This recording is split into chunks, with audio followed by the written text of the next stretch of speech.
Assalamualaikum warahmatullahi wabarakatuh. Salam dan bahagia calon guru penggerak angkatan 7. Saya Mariatun dari TK PTP Nusantara 9 Kerjo Arum, Kecamatan Kedawung, Kabupaten Sragen. Dalam video kali ini saya akan memaparkan koneksi antar materi modul 2.3 tentang coaching untuk supervisi akademik. Pada fase ini, saya diajak untuk meninjau ulang keseluruhan materi pembelajaran di paket modul 2, pembelajaran yang berpihak pada murid, dan membuat sebuah koneksi antar materi belajar yang sudah saya lakukan.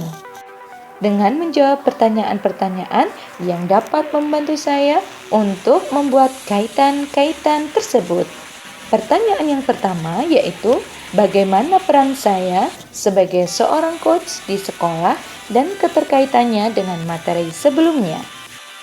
Peran saya sebagai seorang coach di sekolah adalah sebagai mitra bagi kepala sekolah, rekan sejawat maupun murid dalam membangun kesetaraan untuk kita kembangkan dan membantunya untuk menjadi otonom, karena dalam prosesnya orang yang dikembangkan perlu untuk berpikir ke dalam dirinya untuk mendapat kesadaran diri akan situasinya dan kemudian menemukan langkah-langkah apa yang perlu dilakukan untuk mengembangkan kompetensi dirinya, tentu dengan menggunakan pertanyaan-pertanyaan berbobot.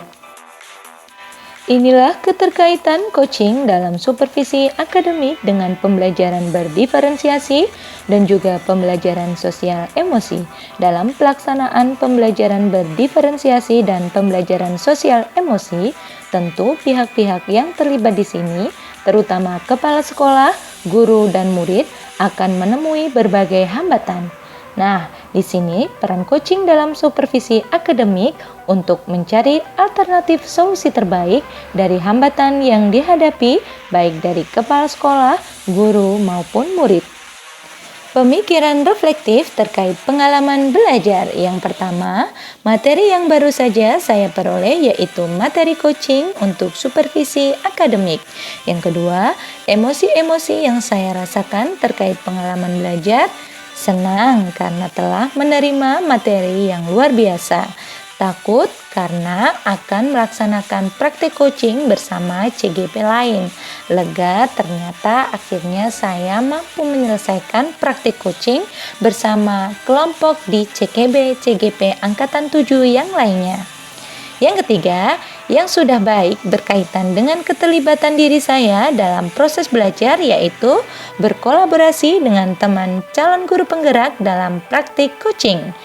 Yang keempat, yang perlu diperbaiki terkait dengan keterlibatan saya dalam proses belajar, yaitu memberikan pertanyaan berbobot terhadap coaching.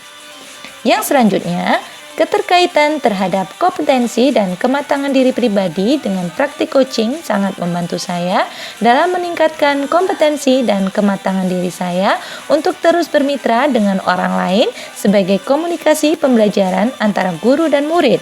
Murid diberikan ruang kebebasan untuk menemukan kekuatan dirinya dan peran pendidik sebagai pamong dalam memberi tuntunan dan memperdayakan potensi yang ada agar murid tidak kehilangan arah dan menemukan kekuatan dirinya tanpa membahayakan dirinya.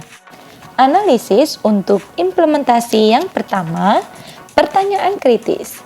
Bagaimana cara saya menerapkan coaching agar bisa konsisten dan dampaknya bisa dirasakan oleh semua warga sekolah? Yang kedua, wawasan baru. Percakapan coaching tidak memandang status, namun proses kolaborasi yang berfokus pada solusi, berorientasi pada hasil, dan sistematis. Tantangan yang saya hadapi yaitu bagaimana cara saya bisa memberikan pertanyaan berbobot kepada coachee. Alternatif solusinya adalah saya akan memberikan pertanyaan dengan kata mengapa, menanyakan pendapat, kemudian mengaitkan pertanyaan dengan kehidupan nyata. Inilah gambaran keterhubungan antara pengalaman masa lalu saya, penerapan di masa mendatang, konsep atau praktik baik yang dilakukan dari modul lain yang telah dipelajari, serta informasi yang didapat dari orang atau sumber lain di luar bahan ajar PGP. Sebelumnya, saya sering melakukan percakapan dengan kepala sekolah maupun rekan sejawat, namun belum terstruktur sesuai alur tirta. Di masa mendatang, saya harus lebih sering menerapkan praktik coaching dengan menggunakan alur tirta terhadap warga sekolah. Praktik baik yang dilakukan dari modul lain yang telah dipelajari yaitu penerapan pembelajaran berdiferensiasi, kompetensi sosial emosional dengan menggunakan konsep filosofi Ki Hajar Dewantara, melakukan diskusi prakarsa perubahan, menyusun visi, serta memiliki nilai dan peran sebagai guru penggerak, sehingga mampu menerapkan budaya positif di sekolah. Informasi yang didapat dari orang atau sumber lain di luar bahan ajar PGP, seperti dari YouTube, bisa saya jadikan bahan referensi untuk penguatan, pemahaman, dan praktik baik saya di sekolah.